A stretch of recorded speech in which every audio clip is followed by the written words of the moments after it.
Good morning and welcome back to the channel. I appreciate you joining this morning. But before we continue with 1 Kings, our morning prayer, Father, as I read and receive your word, may it deeply be rooted in me. So when difficulty comes, it will be your word that encourages and strengthens me. Amen. So as I mentioned, we're in 1 Kings. We're going to start with chapter 15 today. Abijam rules in Judah. Wow. Abijam began to rule over Judah in the 18th year of Jeroboam's reign in Israel. He reigned in Jerusalem 3 years. His mother was Maacah, the daughter of Absalom. He committed the same sins as his father before him, and his heart was not right with the Lord his God, as the heart of his ancestor David had been. But for David's sake, the Lord his God allowed his dynasty to continue. Excuse me. And he gave Abijam a son to rule over him in Jerusalem.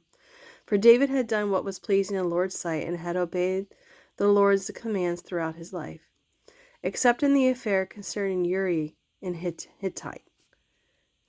There was war between Abijam and Jeroboam throughout Abijam's reign. The rest of the events in Abijam's reign and all his deeds are recorded in the book of the history of the kings of Judah. There was constant war between Abijam and Jeroboam. When Abijam died, he was buried in the city of David. Then his son Asa became the next king. Asa rules in Judah. Asa began to rule over Judah in the 20th year of Jeroboam's reign in Israel. He reigned in Jerusalem 41 years. His grandmother was Maacah, the daughter of Absalom. Asa did what was pleasing in the Lord's sight, as his ancestor David had done. He banished the shrine prostitutes from the land and removed all the idols his ancestors had made. He even disposed his grandmother's Maacah from her position as queen mother because she made an obscene Asherah pole. He cut down the pole and burned it in the Kidron Valley. Although the pagan shrines were not completely removed, Asa remained faithful to the Lord throughout his life. He brought into the temple of the Lord the silver and gold and utensils that he and his father had dedicated. There was constant war between King Asa of Judah and King Baasha of Israel. King Baasha of Israel invaded Judah and fortified Ramah in order to prevent anyone from entering or leaving King Asa's territory in Judah. Asa responded by taking all the silver and gold that was left in the treasuries of the Lord's temple and the royal palace. He sent it with some of his officials to Ben-Hadad, son of Tabrimon, and grandson of Hizon, the king of Aram, who was ruling in Damascus, along with this message: "Let us renew the treaty that existed between your father and my father. See, I am sending you a gift of silver and gold. Break your treaty with King Baasha of Israel so that he will leave me alone." Ben-Hadad agreed to King Asa's request and sent his armies to attack Israel. They conquered the towns of Ijon, Dan, Abel-Beth-Maacah, and all Kinnereth, with all the land of Naphtali. As soon as Baasha of Israel heard what was happening, he abandoned his project of fortifying Ramah and withdrew to Tirzah. Then King Asa sent out an order throughout Judah, requiring that everyone without exception help to carry away the building stones and timbers that Baasha had been using to fortify Ramah. Asa used these materials to fortify the town of Geba and Benjamin and the town of Mizpah.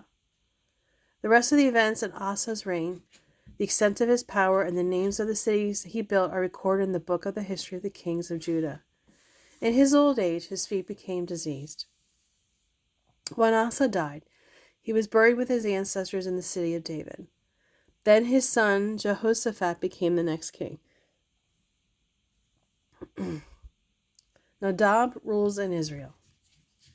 Nadab, son of Jeroboam, began to rule over Israel in the 2nd year of King Asa's reign in Judah. He reigned in Israel 2 years, but he did what was evil in the Lord's sight and followed the example of his father, continuing the sins of idolatry that Jeroboam had led Israel to commit. Then Baasha, son of Ajah, from the tribe of Issachar, plotted against Nadab and assassinated him while he and the Israelite army were laying siege to the Philistine in Judah. Wait a minute. Sorry, that messed up. Were laying siege in the Philistine town of Gibbethon. Baasha killed Nadab in the 3rd year of King Asa's reign in Judah, and he became the next king of Israel. He immediately killed all the descendants of King Jeroboam, so that not one of the royal family was left, just as the Lord had promised concerning Jeroboam by the prophet Abijam from Shiloh. This was done because Jeroboam had aroused the anger of the Lord, the God of Israel, by the sins he had committed and the sins he had led Israel to commit. The rest of the events in Nadab's reign and all his deeds were recorded in the book of the history of the king of Israel. Baasha rules in Israel.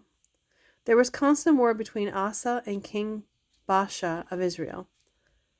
Baasha began to rule over Israel in the 3rd year of King Asa's reign in Judah. Baasha reigned in Tirzah 24 years. But he did what was evil in the Lord's sight and followed the example of Jeroboam, continuing the sins of idolatry that Jeroboam had led Israel to commit. Chapter 16. This message from the Lord was delivered to King Baasha by the prophet Jehu, son of Hanani. I lifted you out of the dust to make you ruler of my people Israel, but you have followed the evil example of Jeroboam. You have aroused my anger by causing my people to sin. So now I will destroy you and your family, just as I destroyed the descendants of Jeroboam, son of Nebat. Those of your family who die in the city will be eaten by dogs. The rest of the events in Baasha's reign and the extent of his power are recorded in the book of the history of the kings of Israel. When Baasha died, he was buried in Tirzah. Then his son Elah became the next king. This message from the Lord had been spoken against Baasha and his family through the prophet Jehu, son of Hanani. It was delivered because Baasha had done what was evil in the Lord's sight, arousing him to anger by his sins, just like the family of Jeroboam, and also because Baasha had destroyed the family of Jeroboam. Elah rules in Israel. Elah, son of Baasha, began to rule over Israel from Tirzah in this 26th year of King Asa's reign in Judah. He reigned in Israel 2 years. Then Zimri, who commanded half the royal chariots, made plans to kill him.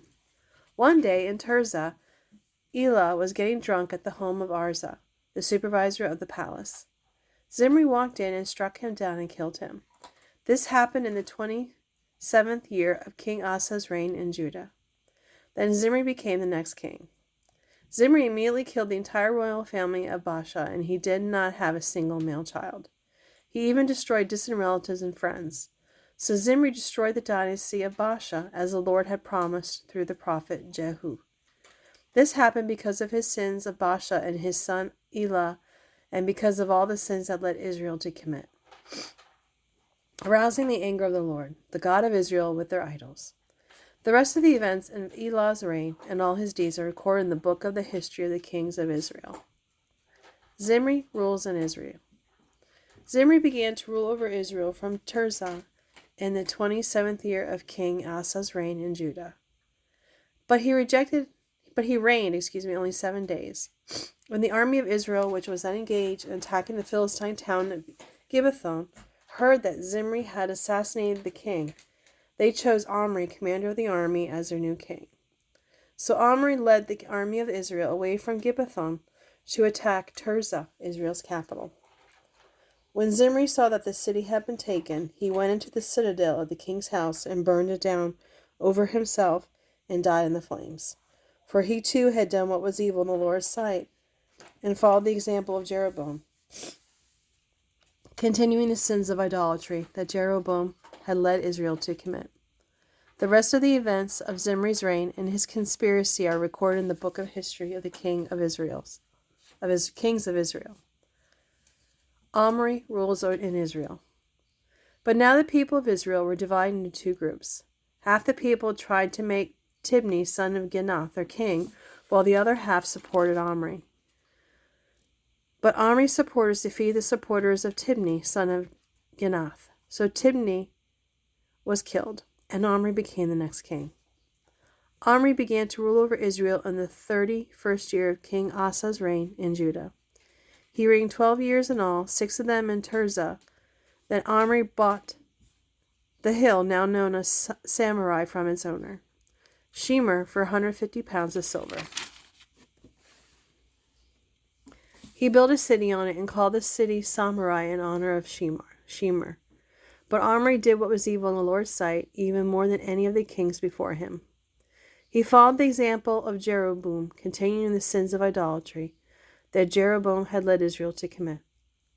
Thus he aroused the anger of the Lord, the God of Israel. The rest of the events in Omri's reign, the extent of his power, and all his deeds are recorded in the book of the history of the kings of Israel. When Omri died, he was buried in Samaria. Then his son Ahab became the next king. Ahab rules in Israel. Ahab, son of Omri, began to rule over Israel in the 38th year of King Asa's reign in Judah. He reigned in Samaria 22 years. But Ahab did what was evil in the Lord's sight, even more than any of the kings before him. And as though it were not enough to live like Jeroboam, he married Jezebel, the daughter of King Ethbaal of the Sidonians, and he began to worship Baal. First he built a temple and an altar for Baal in Samaria. Then he set up Asherah pole. He did more to arouse the anger of the Lord, the God of Israel, than any of the other kings of Israel before him. It was during his reign that Hiel, a man from Bethel, rebuilt Jericho. When he laid the foundation, his oldest son Abijam died. When he finally completed by setting up the gates, his youngest son Shigub died. This all happened according to the message from the Lord concerning Jericho, spoken by Joshua, son of Nun. Well, thank you for joining me today. I greatly appreciate you signing in. We are going to continue in Kings tomorrow, and I hope you have a great day and a blessed day, and I will see you tomorrow. Bye.